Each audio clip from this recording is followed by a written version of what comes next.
So our big focus this evening is the fact that former President Jacob Zuma has 5 days to present himself to a correctional services facility. He's going to be in prison for 15 months for defying the Constitutional Court's order to appear before the State Capture Commission. Let's move away from the State Capture Commission briefly now to another commission whose recommendations were never fully implemented. The Truth and Reconciliation Commission, when it wrapped up its work unpacking apartheid atrocities, recommended around 300 cases for prosecution. Amnesty, of course, was offered to apartheid perpetrators who made full disclosures.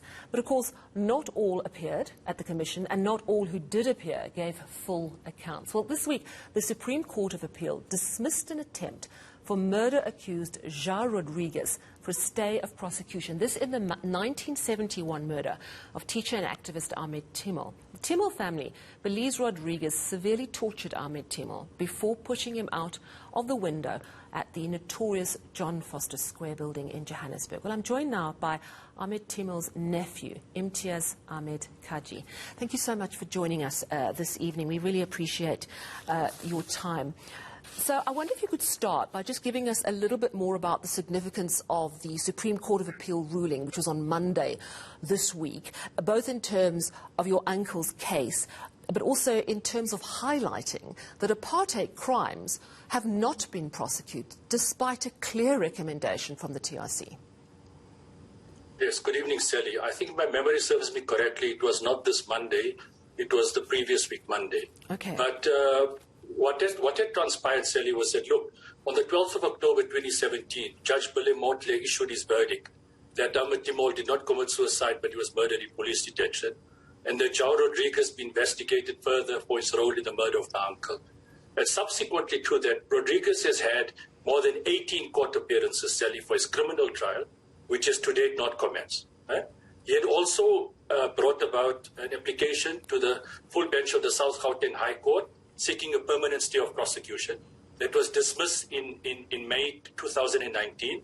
And the arguments presented, Sally, was that because of the lengthy time delay, the fact that the TRC had not investigated the matter when Rodrigues and his colleagues were still living.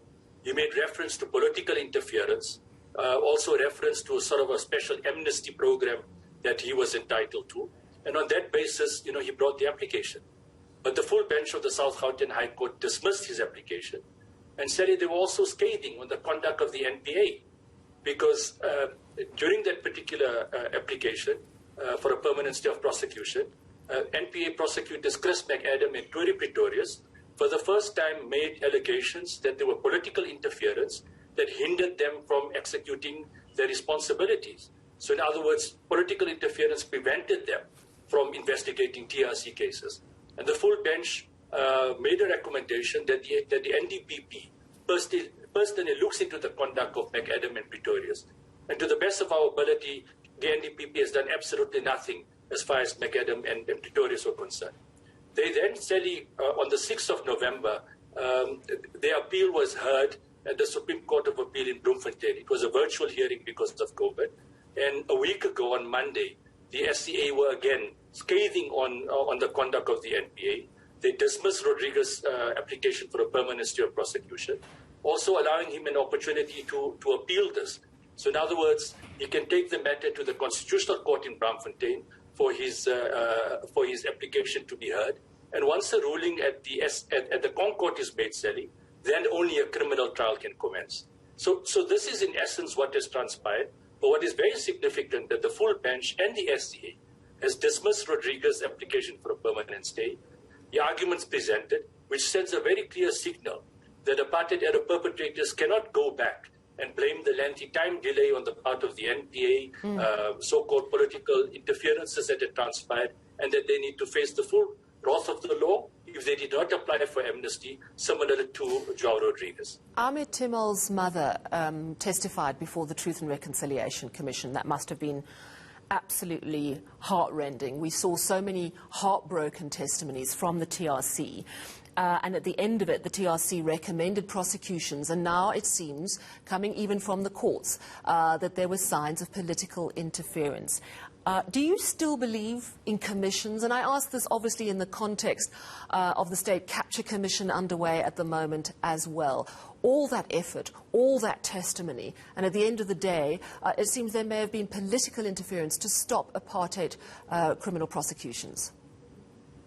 Look, Sally, I'm in contact with many families, and we are under the ambit of the apartheid-era victims family group. What families just want is they want answers.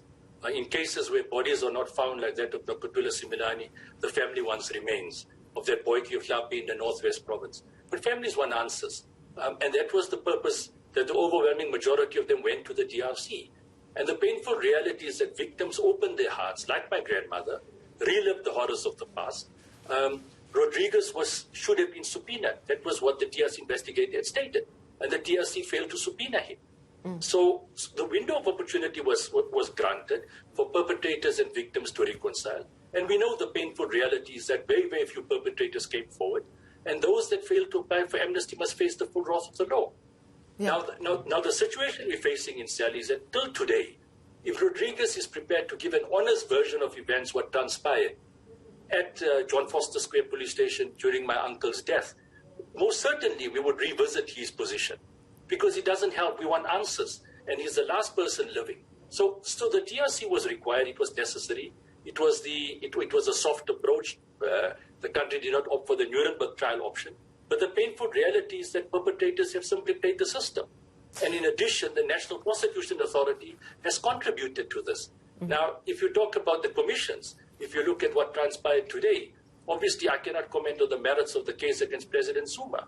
But it is very, very painful that apartheid-era prosecutors sitting at the NPA dismally failed to prosecute and investigate apartheid-era perpetrators, but yet there's a sense of certain urgency when it comes to President Zuma.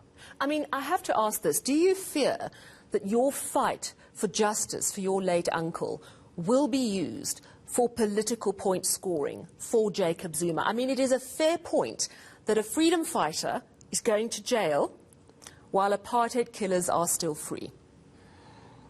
Look, Sally, I can tell you with my years of experience working on transitional justice matters, there are opportunists everywhere. Every corner you turn, there are opportunists. But ultimately, the thing needs to play itself out. But as far as we are concerned as apartheid victims, we've really been given a very, very raw deal in a democratic South Africa. And the facts speak for itself that the government has dismally failed in finding truth and justice for apartheid-era victims. All right. I want to thank you so much for your time this evening and wish you well in your pursuit of justice for your uncle. That was Ahmed Timol's nephew, Imtiaz Ahmed Cajee.